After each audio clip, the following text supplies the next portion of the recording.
Subscribe करें और देखें हर मंडे एक हिला देने वाली horror story. Bell icon press करना ना भूलें।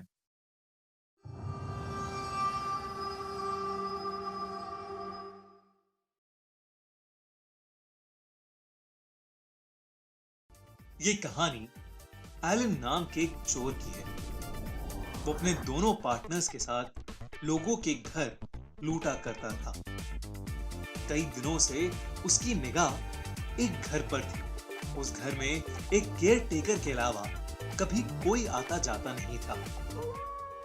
एक रात उसने उस केयर टेकर को सूटकेस समेत घर से बाहर जाते हुए देखा। वो केयर टेकर थोड़ा डरा डरा लग रहा था। ऐसा लग रहा था कि जैसे वो किसी अफरा तफरी में उस घर को छोड़कर कहीं दूर जा रहा हो।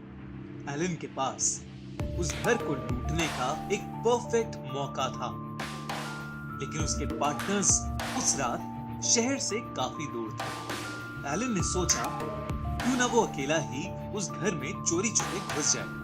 घर में घुसते ही एलन का मोबाइल नेटवर्क चला गया। पूरे घर में अंधेरा था। एलन टॉर्च लेकर जब घर के अंदर गया तो सब कुछ बिखरा पड़ा था। और तो और उस घर में एक अजीब सी बू थी, जैसे कोई चीज सालों से सड़ रही हो। एलन उस बू को बर्दाश्त नहीं कर पा रहा था। वो जल्दी जल्दी अपने बैग में उस घर की कीमती चीजें भरने लगा। तभी हवा से उस घर के बेडरूम का दरवाजा खुल गया। बेडरूम के अंदर से कुछ लोगों की आवाजें आ रही थी। एलन एक सेकंड के लिए डर गया, लेकिन जब उसने बेडरूम में घुसकर देखा तो वहां कोई नहीं था। वो आवाजें बेडरूम के टीवी से आ रही थी, जिसे शायद वो केयर टेकर ऑन ही छोड़ गया था। उसके बाद एलन बेडरूम में छानबीन करने लगा। उसे अलमारी में रखी एक तिजोरी मिली, जिसे तोड़कर वो उसके अंदर के सारे पैसे और ज्वेलरी निकालने लगा। वो पैसे निकाल ही रहा था कि उसने सीढ़ियों से किसी के ऊपर आने की आवाज सुनी। इस बार एलन बुरी तरह घबरा गया। उसने जल्दी से वो अलमारी बंद की और बेड के नीचे जाकर छिप गया। कुछ देर में वो कदमों की आवाज तो बंद हो गई, लेकिन वो बू और स्ट्रॉन्ग हो गई। एलन बेड के नीचे से देख रहा था। उसे कमरे में कोई भी आता हुआ नहीं दिखा। उसे लगा कि वो कदमों की आवाज शायद उसका वहम हो, लेकिन वो जैसे ही बेड के नीचे से निकला, उसके पैरों तले जमीन खिसक गई। उसने जो देखा वो देखकर डर के मारे चिल्ला उठा और उस कमरे से बाहर भागा। उस कमरे में जिस बेड के नीचे एलन छुपा था, उसके ठीक ऊपर पंखे से एक औरत की लाश हवा में लटकी हुई थी। उसने अपना सामान से भरा बैग वहीं छोड़ दिया और सीधा दरवाजे की तरफ भागा, लेकिन वो दरवाजा जाम हो चुका था। इनफैक्ट घर का कोई भी दरवाजा खुल नहीं रहा था। तभी उसे फिर से कदमों की आवाज सुनाई देने लगी। एलन पसीने पसीने हो चुका था। वो घर से बाहर निकलने की बहुत कोशिश कर रहा था, लेकिन ना तो कोई खिड़की टूट रही थी और ना ही वो घर के किसी भी दरवाजे से बाहर निकल पा रहा था।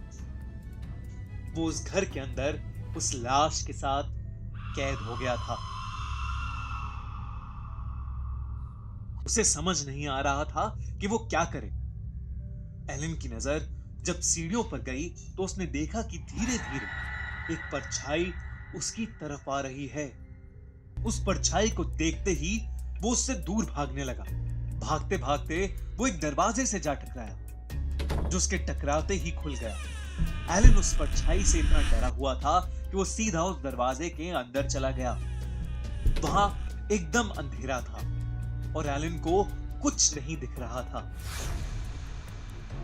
तभी उस दरवाजे पर जोर जोर से ठक ठक शुरू हो गई। एलन का घबराहट के मारे पैर फिसल गया और वो सीधा नीचे गिरता गया और घर के बेसमेंट में जा पहुंचा। एलन को अब भी कुछ नहीं दिख रहा था। वो अपने हाथ इधर उधर मारने लगा। तभी उसके हाथ में एक कैंडल आई। पास में एक माचिस भी थी। उसने वो कैंडल जलाई ही थी कि उसके ठीक सामने वही भयानक औरत थी जिसकी लाश उसने कुछ देर पहले बेडरूम में देखी थी। उस औरत ने कैंडल को बुझा दिया और कमरे में फिर से अंधेरा हो गया। घबराहट के मारे एलन बेहोश हो गया। 2 दिन बाद जब उसके साथी उसे ढूंढते हुए उस घर में पहुंचे तो एलन उन्हें बेसमेंट में बेहोशी की हालत में मिला। एलन के सर पर काफी चोट आई हुई थी और उसकी पूरी बॉडी पर नाखूनों के निशान थे। उन्होंने उसे हॉस्पिटल में एडमिट कराया।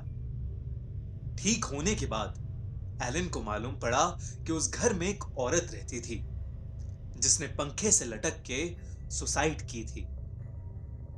एलन को तब समझ आ गया कि हो ना हो उस रात वो उसी औरत की आत्मा से रूबरू हुआ था और शायद इसी आत्मा की वजह से वो केयरटेकर भी इतनी जल्दी में घर छोड़कर जा रहा था।